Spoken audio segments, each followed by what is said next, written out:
Hello everyone, pag-usapan pa rin po natin ang mainit na issue ngayon tungkol sa offloading issue na ito na nangyayari ngayon dito sa ating bansang Pilipinas, mga kaibigan, na kung kay saan marami na po ang mga na-upload. Biro mo, by last year lang pala, 32,000 na po ang mga na-upload ng mga Pilipino na hindi makalabas. Para bang inaagawan tayo ng ating karapatan para magbiyahe na hindi naman karapat-dapat. Subalit ako'y natutuwa po at ginagawa na po ng paraan ng mga senador, mga butihing senador na talaga namang tinututukan na po nila at napapansin na po nila itong pangyayari nga ng offloading issue dito sa NAIA dahil naaawa na rin po sila sigun kay Senate President Juan Miguel Zubiri. Masyado na daw perwisyo at kalukuhan itong mga guidelines ng immigration. Kaya nagkaroon na po ng TRO ng Supreme Court na wag muna ituloy ito kasi dapat mag-take effect na po ito noong September 3, bali nitong Sunday. Subalit ito po ay na-hold, sinuspend muna dahil sa dami pong natatanggap nila na reklamo sa Senado dahil ang dami po talaga nagrereklamo ng mga Pinoy dahil sa nangyayaring itong offloading na ito, mga kaibigan. So, nais ko lamang pong ibahagi sa inyo, mga kaibigan, na meron po tayong constitutional rights at nasa Article 3 po ito, Section 6 of the 1987 Philippine Constitution, na it guarantees the liberty of travel which shall not be impaired except in the interest of national security, public safety, or public health as may be provided by law. The provision covers the rights to travel both within and out of the country. So napakalinaw po, mga kaibigan. Ang bawat isang Filipino citizen ay mayroon pong karapatan na magbiyahe sa labas man o sa loob ng bansa. At hindi dapat panghimasukan o hindi dapat hadlangan dahil karapatan natin yan bilang isang Pilipino na makapagbiyahe. Maliban na lamang po kung ito ay mayroong public health at saka national security na dapat tingnan. Pero lahat po tayo ay malaya.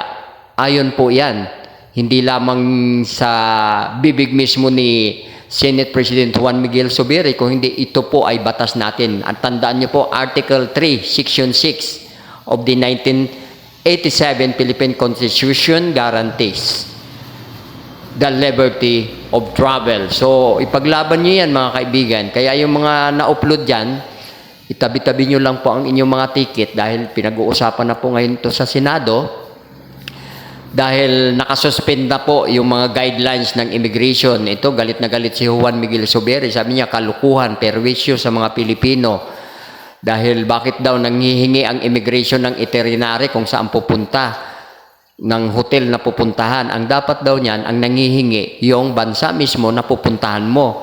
Paglapag ng airplano, halimbawa doon sa Hong Kong, bago ka makalabas ng airport, ang mga immigration doon ang magtatanong sa iyo, ano ang iyong itinerary dito sa aming bansa? Ano ang iyong hotel? Saan ang iyong hotel?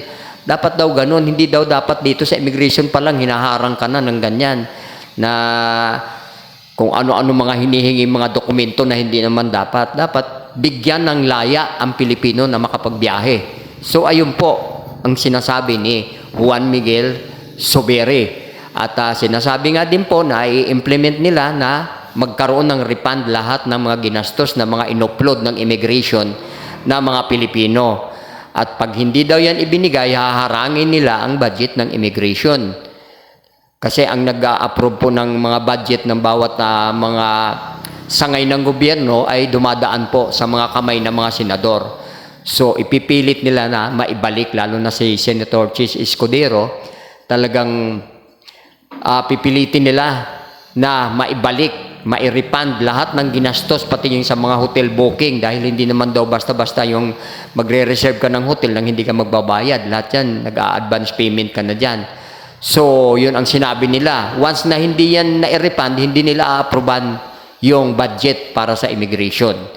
So, harinawa, magtagumpay po yan. Kaya yung mga resibo at kung ano man mga dokumento na katunayan gumastos kayo, itabi-tabi nyo lamang po dahil pag naayos po itong usapan na ito sa Senate dahil kasalukuyan ng iniimbestigahan, Malay po ninyo, makuha nyo, ma-refund nyo ang mga pera nyo.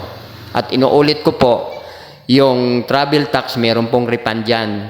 I-search nyo po sa Google ang Manila International Airport guidelines. Nandun po nakalagay, nare-refund po. At saka talagang totoo po, kasi yung kakilala ko, nakuha po niya. Yung 1,670 or 1,615 na travel tax.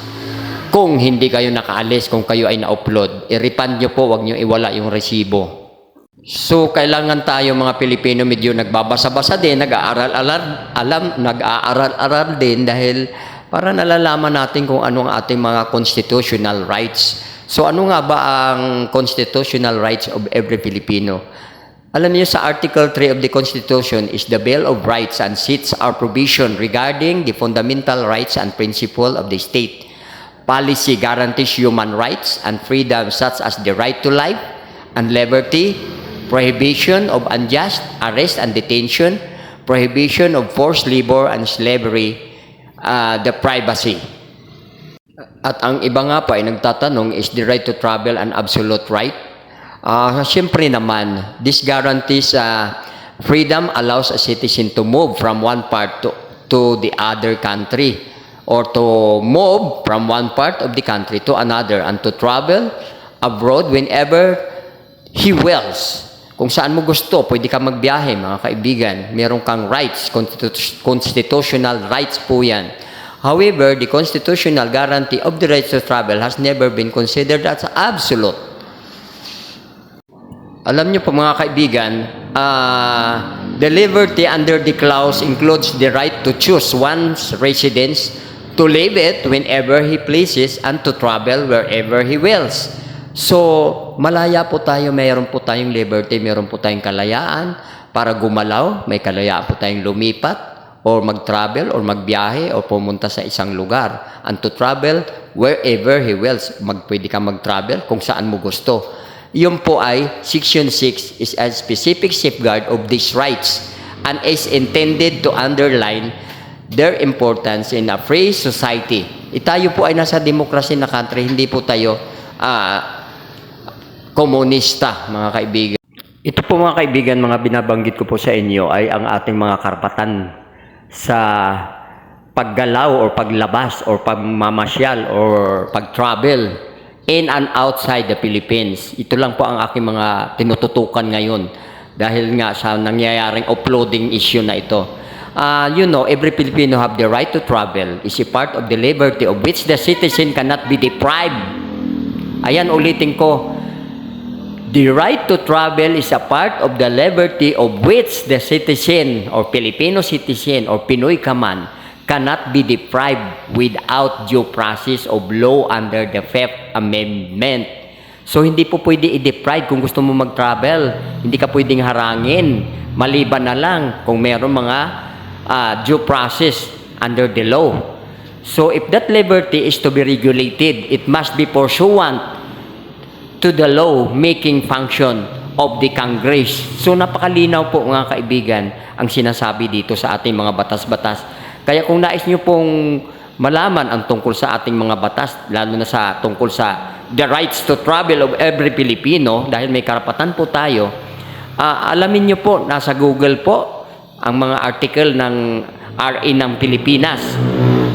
Kasi ang dami nyo makikita, what is right to move around and travel in your own country. What is Article 6 of the Philippine Constitution? Kaya dapat aral-aral din mga kaibigan para nalalaman natin nang hindi tayo naluloko. Kaya ito po, pakinggan po natin ang sinasabi ng ating butihing si Senate President Juan Miguel Zubiri na talaga naman po napakaganda ng mga sinabi niya na talagang kinikilingan niya po ang mga nakararami, lalo na ang mga Pilipinong nasa mga middle class nga lang. Sa totoo lang, narinig ko mismo sa bibig dito ni Senate President na ipinag-uutos na pala ng ating Pangulong Marcos, si Bongbong, na huwag masyadong higpitan ang pag-travel ng mga tao, lalo na't mga Pinoy na palabas na mga turista na mamamasyal. Huwag daw masyadong higpitan. Kasi ang gusto ni Bongbong sa 2028, ano na tayo, nasa middle country na tayo, yung medyo maganda-ganda na ang magiging takbo ng buhay ng ating bansa. Para isa yan sa makaakit nga ng mga turismo, isa sa mga makakainganyo. Kaya pinag-utos niya na wag po higpitan at kasalukuyan po pag-uusapan ng immigration at ng DOJ dahil ang immigration po ay under ng DOJ. So si Boying Remulla po ang bahala dyan at pag-uusapan. Kaya nga nagkaroon po ng suspension yung bagong guidelines na dapat nag-take effect nitong September 3. So ito po mga kaibigan, itong mga narinig ko na nasabi ko dito, ito ay nanggaling mismo sa bibig ni Senate President. Pakinggan po natin mga kaibigan na